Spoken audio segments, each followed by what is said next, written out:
Hello and welcome to another edition of Truth and Rhythm, brought to you by funkinstuff.net. This is the interview show that gets deep in the pocket with contemporary music's foremost masters of the groove. Whether you're watching the video version on YouTube or funkinstuff.net, or listening to the audio podcast version on iTunes, Spotify, or any other leading provider, I thank you as always for your continued interest and support. Also, I want to give a shout out to the Funk Hall of Fame and Exhibition Center in Dayton, Ohio, of which I'm proud to be an official funk ambassador. Go to thefunkcenter.org to learn more and help keep the funk alive. That's right, baby. For today's episode, I'm delighted to welcome to the Truth and Rhythm studio a woman with more aliases than an FBI most wanted list. Except she is most wanted for the unique singing and songwriting abilities that have led to her enjoying a long and successful funk, dance, and club music career. With her billed as Sheila Horn, Sheila Washington, Sheila Brody, Blackwood, Amuka Kelly, or even a Bride of Funkenstein, this artist's star power has shined through.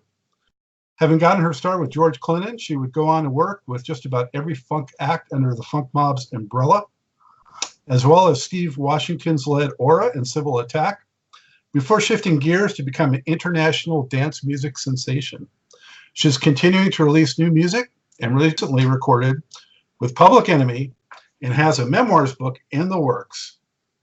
Now, my dear lady, what name shall I call you? Well, right now, okay, that's so funny. I am Sheila Brody Head. It's funny. It's a funny thing because my brother and I used to, talk about each other, and I used to call him Watermelon Head, Big Head, all kinds of heads, and then I ended up marrying a guy with the last name Head. I think that's pretty interesting. But yeah, Sheila Brody Head, and everybody makes fun of my name, so that's normal. The only other head I remember is Murray Head, who did the One Night in Bangkok hit. You remember that in the early 80s? Oh my God, no, I don't remember. No, I've never even heard the name before I met him. I never even heard it. Look up that song. I'm sure you'll remember it once you hear it. I will, definitely.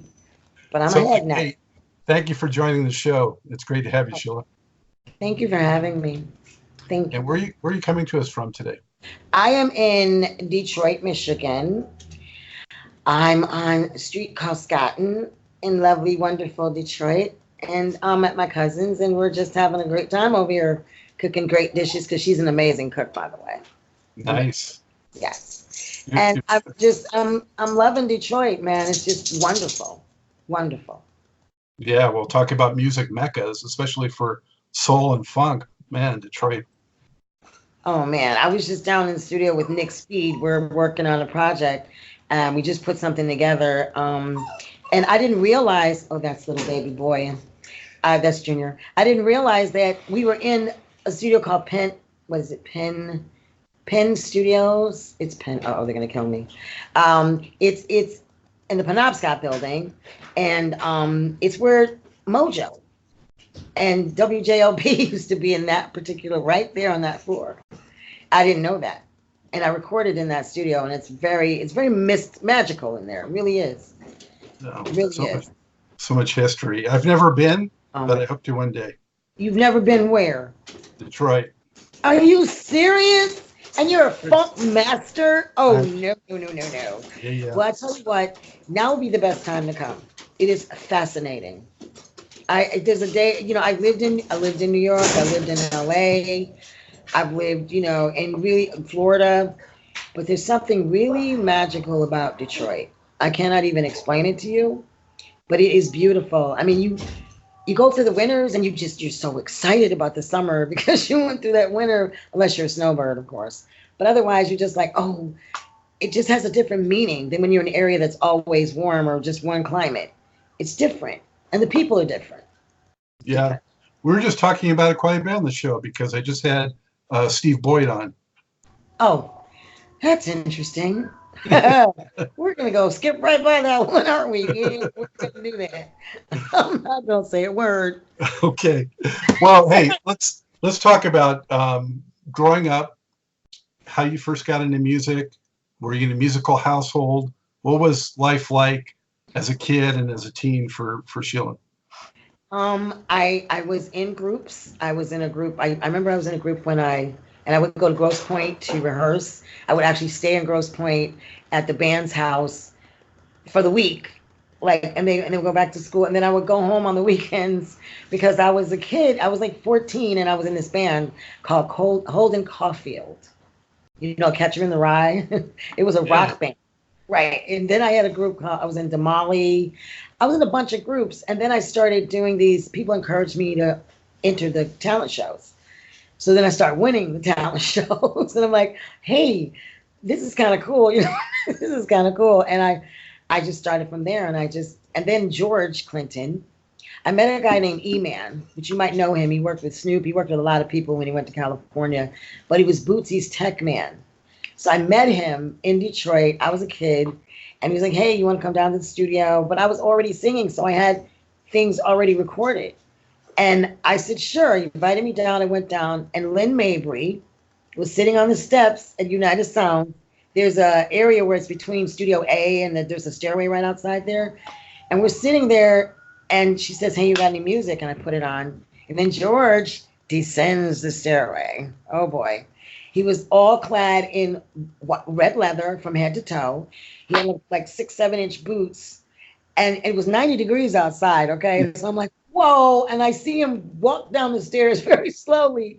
And then she's like, George, check this out. Check this out. She plays the tape. And he looks at me and he says, is that you? I'm like, yeah. Do you have a passport? I'm like, no. You need to get one. Why? Because you're hired. Just like that. And oh, he's not serious. He's not serious. But he was. And I went to Europe. What year was that? Oh, we're not telling them. We're not. I was 10. You know, I was 10 at the time. Right, right. It was when they did the Parliament. I'm terrible with dates. I have to tell you. I don't know if it's on purpose, but I'm terrible. If you tell me a record, I can tell you the date. It was going when we first went to. It was definitely One Nation was out, and we went to Parliament House, the Parliament House in London. We actually went to Europe. We went to London. We toured Europe, and London was part of that. I remember going there, going to the House of Parliament. It was my very first tour.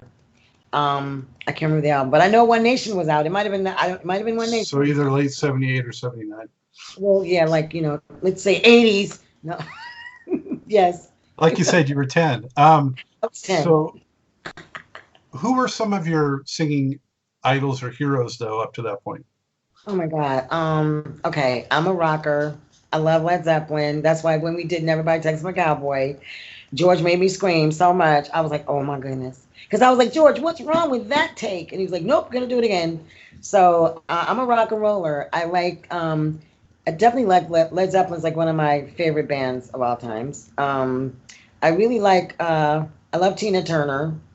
I like Barbra Streisand. I like Diana Ross. There's a lot, Dionne Warwick. I mean, there are a lot of rock bands that I like. Like, who did Vaseline? Stone Temple Pilots, but that was like, they're really good. And what was that other band that was like Stone Temple Pilots? It was similar. I don't know, but that's later though. That would not have been during your formative years. Oh, okay. Yeah. I was into a lot of rock and roll because I lived in Syracuse, and there was no R&B station. It was rock and roll and pop. That was it. So mostly my roots are in rock and roll, which is pretty interesting. So you were in Syracuse, New York? Yep, and I like Jimi Hendrix, of course. I loved Hendrix. He was awesome. And what was Mercedes? My Mercedes Benz. You're gonna kill me. I can't. Janis Joplin. I liked her too. Yeah. She had a lot of style. She's just so free with it, you know. I liked her. So yeah, I like her. There are a lot of people that I like.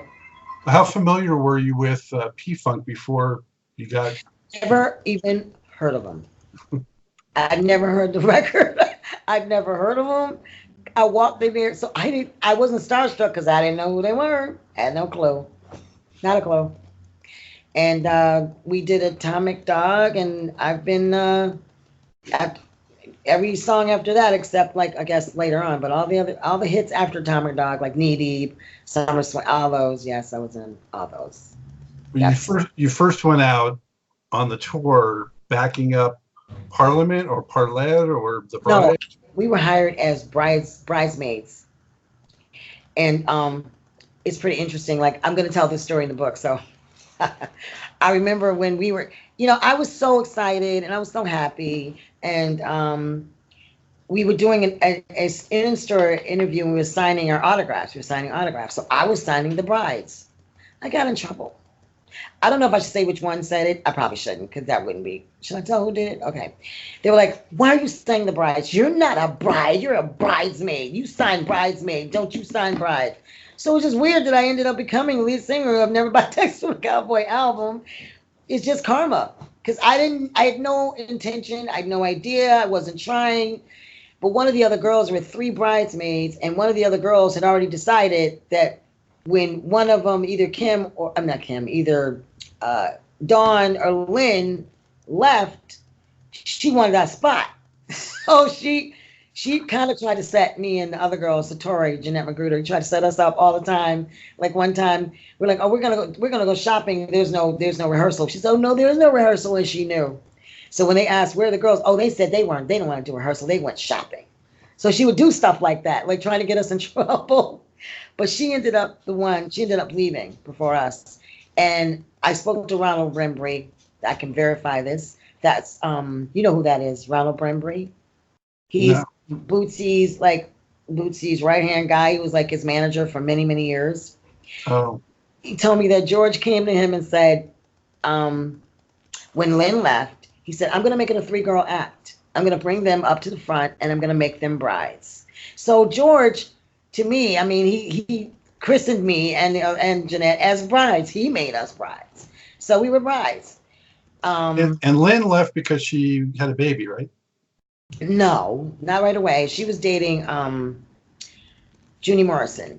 Junie. And, Junie was kind of different.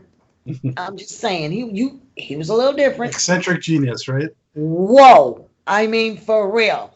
I mean, and he was the kind of guy, God rest his soul, that if he had a woman, she was all his. I mean, he kind of ran the show. He definitely wore the pants in the relationship. Absolutely, no question. So when he left, then Lynn had to leave too. She left. But I didn't expect her to leave, but she did. And then we became 3 brides. And then we recorded Never Buy Text for a Cowboy. Who were the bridesmaids with you before that? Oh, Jeanette Magruder. Her name is Satori Shakur nowadays. Well, she just got married, so she has a different last name. Us brides, we're brides. What are we supposed to do? What do brides do? They get married. No. Perfect. I don't even know where that came from. But Satori, and then there was Babs. Babs was a bride, but she kind of left on that first tour. Okay. She'd already decided that she was, when they say if you dig a hole for somebody, you better dig one for yourself. You ever heard that saying? So she was trying to dig a hole for me and the other girls, so we would just disappear. But it ended up being her that fell in the hole. We didn't fall in the hole. We became brides. We weren't even trying to be brides. It was like it just happened. It was just it just happened. Well, and Jeanette had been part of Parlette as well, right? No, that's a different Jeanette. That's Jeanette Washington. Right. There's a Jeanette Washington. She's a Parlette.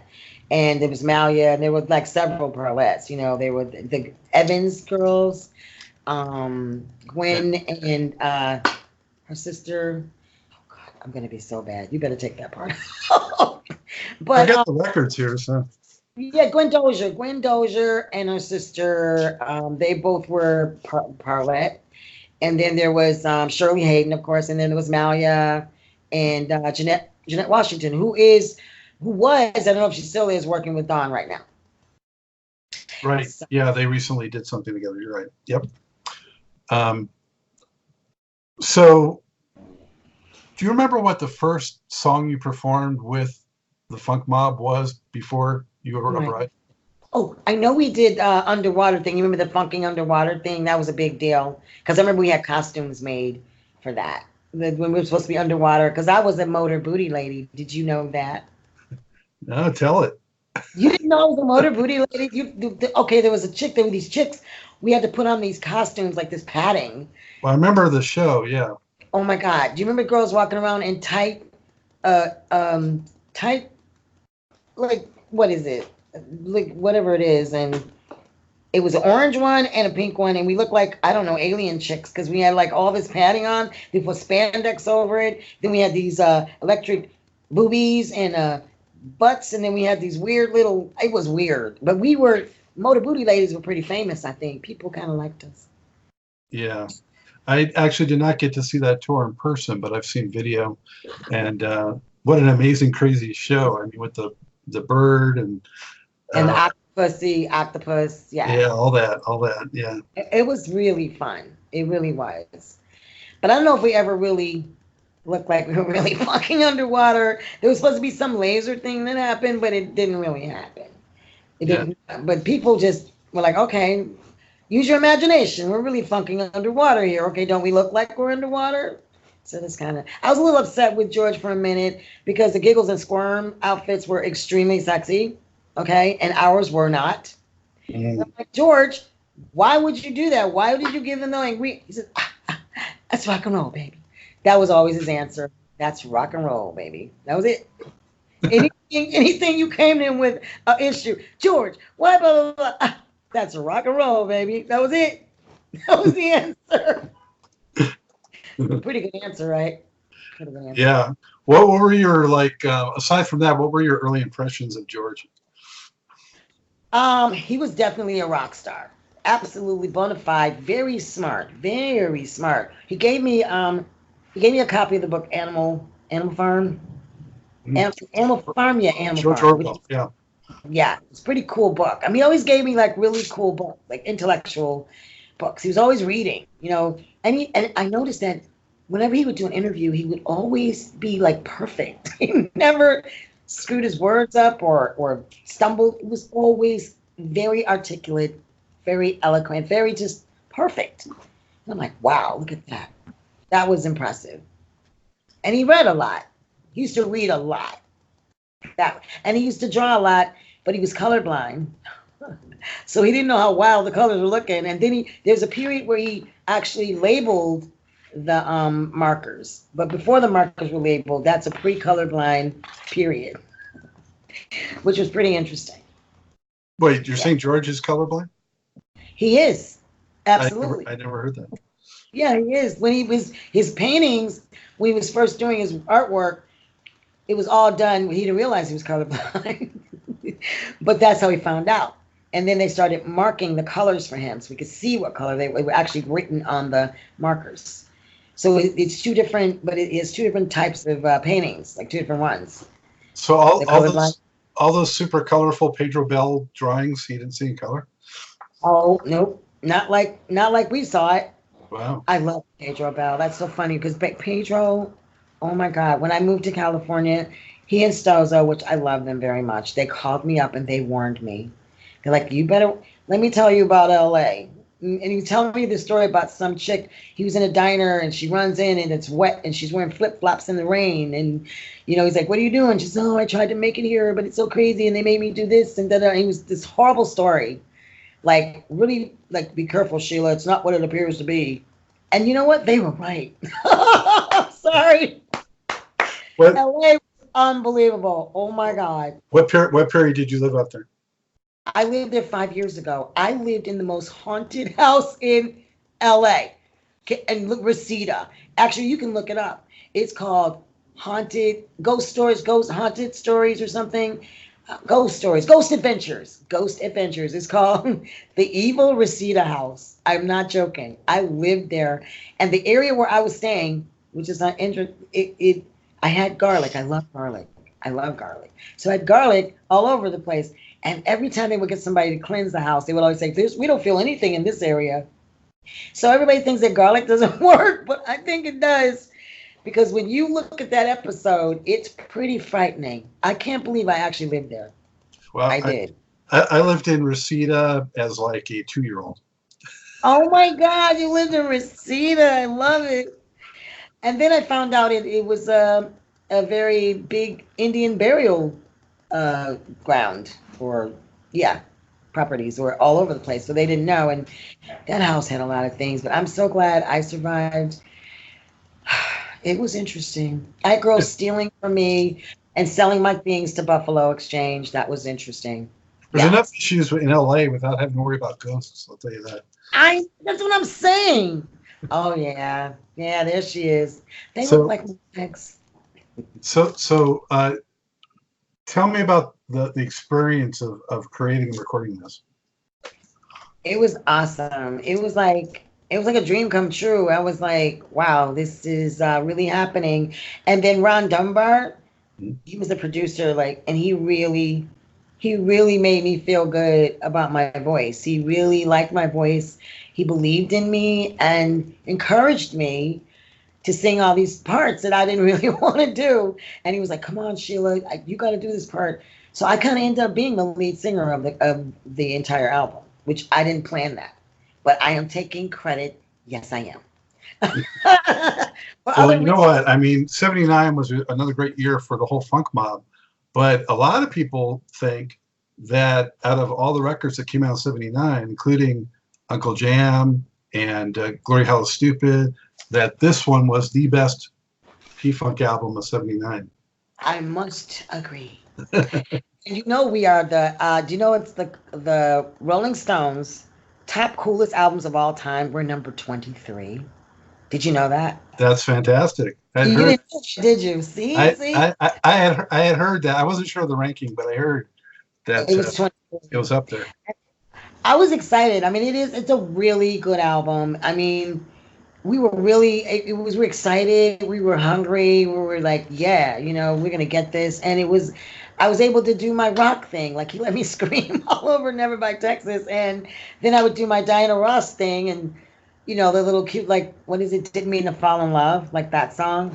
That's me. But, I mean, I never took credit for any of this. What happened is people start coming to me and thinking, they never knew that I was singing those songs. They're like, you should tell people. I'm like, why? And they're like, because nobody ever knew. It was like, nobody even knew about me. Like, my husband didn't even know who I was. He was like, who is this one? Which bride is this? That's pretty, because I wasn't doing bride stuff. So. Well, I saw the Brides, I think it was their first show in Hollywood in 78. And so I know that they did some shows as just Dawn and Lynn, but did you do any shows as the three of you? Oh, as a bridesmaid? No, yes. No. As an official bride, did you get to do any shows? Oh, yeah. Oh, yeah. Oh, cool. Yes. Yes, because Lynn left.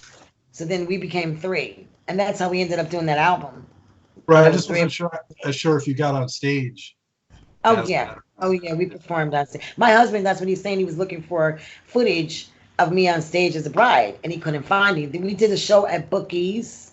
I think that's even on the internet. The Brides at Bookie's. I remember I had this really cool haircut by this a very famous hairdresser here. And I remember that haircut. I had these really cool glasses. That was fun. Yeah. We did actually. There are some shows. I just don't know where they are. There are some shows somewhere. We were really good. Well, we want to see them. Well, I really would like to do that. I mean, it would be really a good thing. I don't know if I just went through I don't know. Do you really watch everything that goes on? Did you see me get cyberbullied last year around this time? No. Saying I wasn't a bride, I wasn't a P-Funk All-Star, all that. No. But it was by another bride. Mm. And it was only because I was doing a show in Sacramento as me, but that person felt I should have came through them because they were from. It was crazy. But then Tales from the Tour Bus came out. You saw that, right? I saw it, yeah. It just squashed any question as to who I am and where my place is in the funk legacy line. I'm somewhere in there. When I saw myself on the side of that bus with all those funk legends with Stozo and Satori, I'm like, okay, that's it. You can never say I am not. And of course I'm a Bride of Funkenstein. You know what I'm saying? And it said my name, Amuka Kelly, Bride of Funkenstein. So did they reach out to you related to that, or was it just a surprise that you saw it? Oh, no. What happened is, you mean how did we end up doing the interview in the first place, or? Yeah, how'd you get involved with the tour bus? Stozo called me up and he said, hey, Sheila, there's always a list. Let me tell you about those lists. He said, well, there's this list and you're on it, and we want to know if you'd be interested in doing you know, this show, and it sounded really cool. And I'm like, okay. And I said, is there any money? He was like, nope. I said, okay. So sometimes you have to assist, you know, and don't worry about the money. And everybody had to sign off, so I signed off. And they interviewed people, and I remember him saying that there was another one of the brides, and he was trying to talk her into doing it, and like he was on the phone with her like 2.5 hours. I don't know if she ever did it. See, a lot of people did that. They got interviewed, but they didn't keep everybody's stuff. I didn't know how they were going to do it. This was the final result. When I saw it, that's what they came up with. So they did interview a lot of people and decided how they wanted to put it together. But I think they liked that story about when I was telling how George will go to every band member after we get paid, like, hey, give me 100. How you gonna tell your boss no? Like, seriously? And I was new. I'm like, I was giving him money left. Okay, here you go. And then the road manager saw me, Stephen Galfus. He's like, what are you doing? Stop giving him money. I was like, what? Do you know the whole band is Sheila? Stop. And so I stopped. He told me I was hurting him. I wasn't helping. So I stopped giving him money. But they left that part in. I guess it was pretty funny because can you imagine your boss, like you just got paid and you can't say no because they know you have money, right? They know you have money. How can you say no? That's what they call a catch-22. A rock and a hard place. My cousin's band, Eric and a hard place. A rock and a hard place. That's where you are. But I was doing it. I've given him my bracelet. I gave him a bracelet, had all these little baubles on it, and he was on stage hitting that bad boy up against his hand until all the baubles were gone. When he gave me the bracelet back, it was like 3 baubles left on it, over 100, and it were 3 after he finished. So I kind of learned not to give him my glasses and my bracelets and stuff because I wasn't getting them back. He threw my glasses in the audience. Give me those glasses. Okay, my sunglasses. I saw him sailing across the audience like, okay, that's just part of it. He's the boss. He can do that. He can do that. Yes, yes. But it was fun. There was a lot. The community spirit back then was like amazing. Like we even had something called Fork Bandit. You know, we could take your fork and actually put it in somebody else's plate and say Fork Bandit and actually seize some food in their plate and not get stabbed. You know what I'm saying? I mean, it was cool. There was a sense of sharing and caring. It was just beautiful. It was beautiful. Seriously. Well, you came in at a time when it was like kind of peaking, and then it rapidly started to sort of crash. Exactly. And then, you know, Steve Washington is my ex-husband, right? Yeah. The great leader of Slave. Dude, I brought him in to the fold. I said, George, at the time, George, nothing was happening. I'm serious. It was nothing going on. We're living in Detroit, trying to make something happen. And I brought Stevie in and said, hey, check Stevie out. And then they did the backward stuff, and that's how we got 2 Fries Go to that show. How did you meet Steve Washington? Mark Stevens from the group Slave, the guitar player, Mark Stevens. I was working, girl named Charlotte Morgan. She's from Cleveland, and my friend Sam. They kind of were like fans that became really close to us. And Stevie was really good friends with Drac because, of course, he was in Slave. So they asked us to come up. He wanted me to. I knew Drac, and Stevie wanted me to come up and do some work on do some music. So I went up there, and he was not gonna let me leave. He was not gonna do it. He just stayed on me, and I married him. I was like, I mean, he was not going to let go. I loved it. I mean, I like being pursued. Like all women, we love it, and he wouldn't stop. So I married him. That's what happened. I met him in, where did I meet him? Was it in Jersey? I think I went to Jersey, yeah. Because I was in Cleveland doing some things, and then Drac said, hey, you want to come do this? And then I met Stevie, and then I guess he decided I was going to be his wife. And we have a son, Samak Washington, who's you ever seen the movie Crooklyn? Yeah, a long time ago. The little guy, the little one, like I ate 3 peas, or he leans over the banister. He looks like Stevie. Well, we have a son that's done a lot of stuff in the movies. He did Indian in the Cupboard. He's done a few things. But yeah, and he did Carousel on Broadway. So we have a son together. And who's George Clinton's godson, which he doesn't tell anybody. He doesn't tell anybody. So you got married in like early 80s? Yep, 85, 83 maybe. And then I had my son in 85. So 83, I think it was 83. You trying to get those numbers, those dates in there, aren't you? I told you I was Well, 10 when we started. listeners want to know when things happen. Oh man, Viewers why do you wanna want know. to know dates? So I then, still, well, and Steve teamed up with George around 85, 86. yeah, right before my son was born, they were working on stuff because I was in the studio pregnant. And everybody was talking about how I was jumping up and down with that baby, and I would fall asleep next to the speakers loud as I don't know what. My son literally falls asleep to loud music to this day, and I don't know if I heard it. I hope I didn't hurt him, but I was pregnant in the studio singing, and I would just jump up to get the notes. Everybody's laughing at me because I had this big belly, and they're like, "Oh, she's pregnant." So yeah, my baby literally was in the studio with me as I was recording with George at United Sound. So yeah, I went through the whole thing, and it was embarrassing when people would see me and they were like, "Are you Sheila's sister?" Because I was very pregnant, and the nose and the face, nothing looked the same. It was no, I'm Sheila, but it was worth it. He's really, really a very good. You know what? He does the 9/11. He kind of helps with the 9/11, and his boss is the main guy at the 9/11 Museum in New York. Oh, really? And that's pretty something. We went to see that. That's pretty amazing. Yeah, I'm really proud of him. And I have two sons. I have Oliver. I have two sons, and they're pretty amazing young men. I'm really proud of them. Absolutely. Congratulations on that. Sir. I know nobody even know, like, when did she go have kids? Because I would because I would go home, I'd go home, I'd be a family, and then I would be awake. Like my kids, I nursed my kids. One of my son, I nursed him for 2.5 years. So I didn't go on the road. I became total mommy, and then I would go back. And I love George because he would always, it was open door policy. I could come back, go have a family, be a homemaker, do all that, and then go back and sing again. So I did that a few times. And the one time I did it because my friend Keith, he loved P-Funk and Bootsy and everybody, and he was a guitar player, he was a bass player, and he wanted me to go back so he could get everybody's autograph. So I did. I went back, and you know what? I'm glad I did because in 2001, he passed away. Mm-hmm. But he got all the signatures he needed, and I felt like it was a good thing. That's my family. P-Funk is my family. It's never going to change. They're doing their thing now, but that's my family.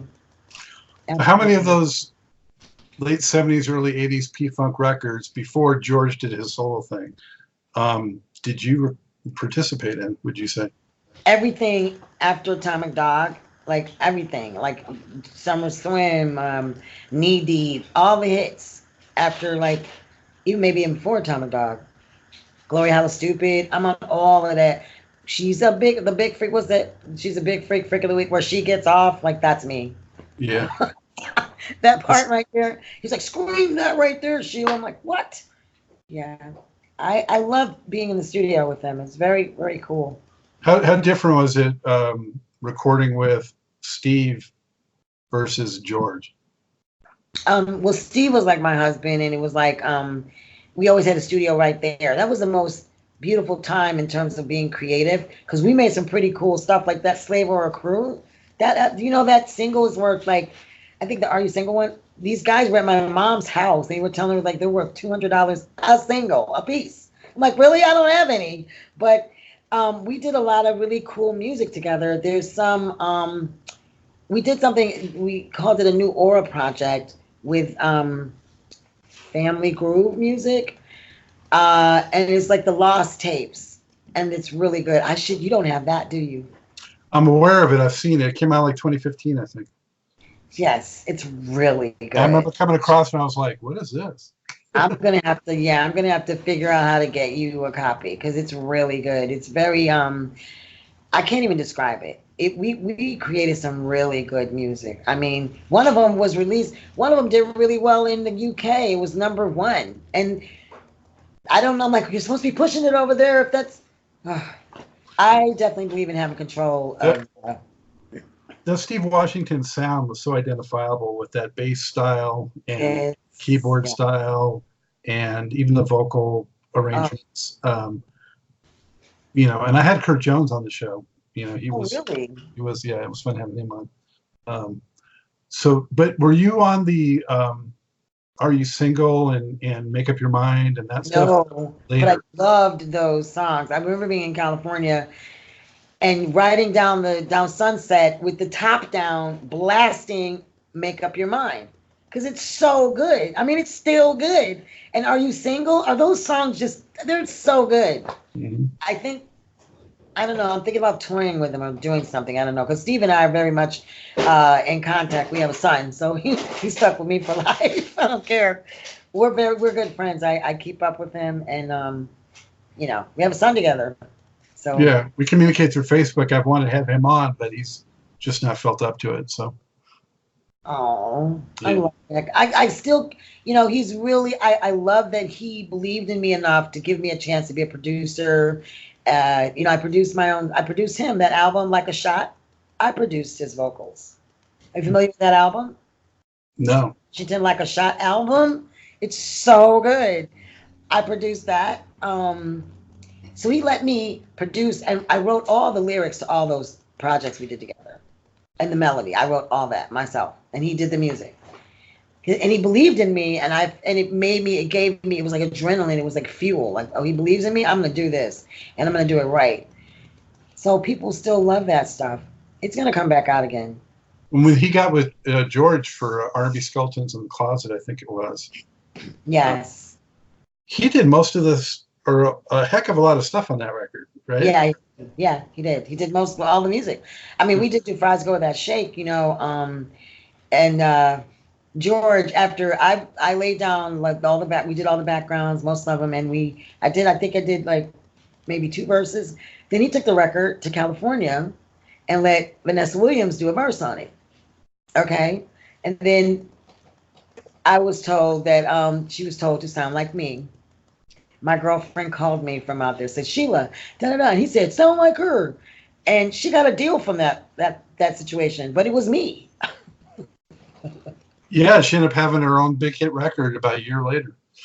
It was me singing on there, and then they were gonna do an unsung, and then when they got to me, they canned it. I guess they'd have to say, hey, wait a minute. You mean she was? Because I met the guy that signed her, and he signed her, but it was me singing on the record. He had no idea. Mm-hmm. He thought it was all Vanessa. Yeah, you can't do that now. Mm-mm. Ask when you would add vocals to tracks like that, or you mentioned Summer Swim, and what was the process? Did you usually just cut those by yourself, or with any of the musicians, or? Oh no, we were always in the studio. It was like we'd all be in the studio, everybody would go in there and everybody singing, and then George was like, if he didn't like what you were doing, he said, you're fired. So you knew that meant get out. Just that session, like right then. You can go back later, and it was very competitive. It was like, okay, I'm gonna do the best I can because George's gonna choose me to stay in here, and I'm gonna rule, I'm gonna rise. It was very much like that. So that's why everything was really good, because it was like you had to stay on your toes. It was no joke. I mean, you go in there, you don't want to get fired. You don't want to sing the wrong thing and say, okay, I don't like that, get out. Fired, you fired. But that doesn't mean you're completely fired. Just you're fired from this moment right now, the singing part. You can't do it. I need that voice. He knew what he wanted. And if your voice or your sound wasn't it, then you had to leave and wait till the next time. I understand though that Gary a lot of times also gave some vocal directions, right? So how often was it Gary versus George kind of directing vocals? Sometimes they'd be in there together. Sometimes they'd be in the studio, like they'd be right in there with you directing. It was so many variations. I love both. I loved working with both of them. I mean, Gary's his harmonies are so like magnificent, and George too. I mean, they knew what they wanted, and those harmonies, man, are they like amazing or what? It's the only ones that do it that way. I'm trying to tell you. And I never met Glenn, which I really wish I met Glenn Goins, because his voice was so amazing. But there are a lot of great singers and musicians in that band. I mean, you had to be good. You could not fake the funk. It wasn't happening. You'd be gone. Then fake. Because there's nothing like being in the studio in front of that microphone, you can't fake. You're right there. He can hear you really well, and that's it. Well, you're also surrounded by some of the greatest musicians, period. No, like Dennis Chambers, he was my band drummer. He was a drummer for Brides First, and George took him. He was like, "Oh, I'm snatching him." Oh boy, he was our drummer. I love Dennis. Dennis was Blackbird was Brides, was the Skeet bride. was Brides. Okay, we Yeah. had the band, and George was like, "Oh no, no, I'm snatching them up right now." But that's the way it went. And once you've been around musicians like that caliber, I mean, it's like wow. And singers, amazing singers too. Oh my goodness, amazing. Eddie Hazel actually taught me how to sing a little differently because he said my vibrato used to be all over the place. Girl, your vibrato's everywhere. Come here. So he kind of took me under his wing and taught me how to control my vibrato and work it like you're supposed to work it, like a soul chicken. That's interesting because, I mean, Eddie, of course, known for his guitar primarily, not as much for vocals, but he could sing. Oh, he could sing. Yeah. He really understood. I think, it was because he was a great guitarist that he knew how to manipulate the voice to accent or whatever he was doing on the guitar. He was really good. He was a really good singer. And he was funny too. There were a lot of pranksters in the band. Like Dennis would walk in the dressing room and he might have a towel on. He might give us a little flash. And then he'll walk out like nothing happened. Yeah, they were pranksters. And we had a lot of fun. We really had a lot of fun. I'm not joking. Did the brides get hit on a lot too? Oh my goodness. Yeah, well, you know what? It seems like I was kind of shy, but yeah, we got a lot of, yeah, we had a lot of guys that definitely showed appreciation. I'm not gonna lie, and I think it gave us an advantage as women, because they're like, "How can you marry somebody?"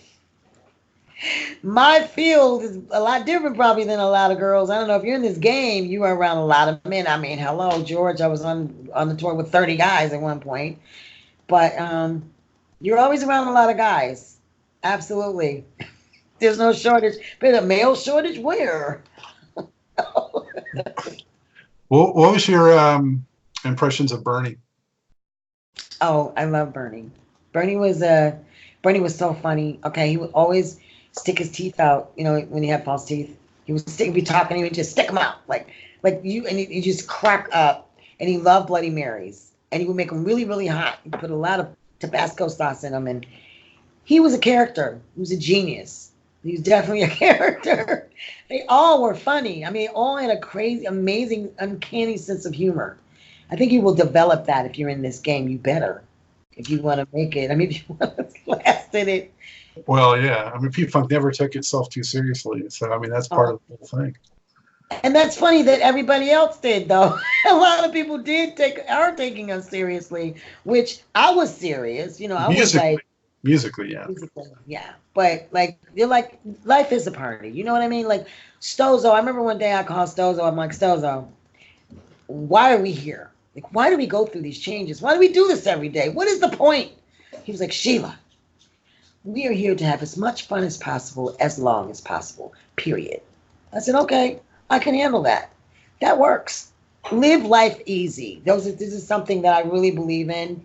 Like, I Ain't Worried About Nothing. French Montana has a song called, I think, I Ain't Worried About Nothing. I love that song. And, what's the other one? Basically stuff like that, like things that make you, it's not that deep. You got to enjoy the time you're here. You have to. Because if you don't, what was the point? Yeah. Amen.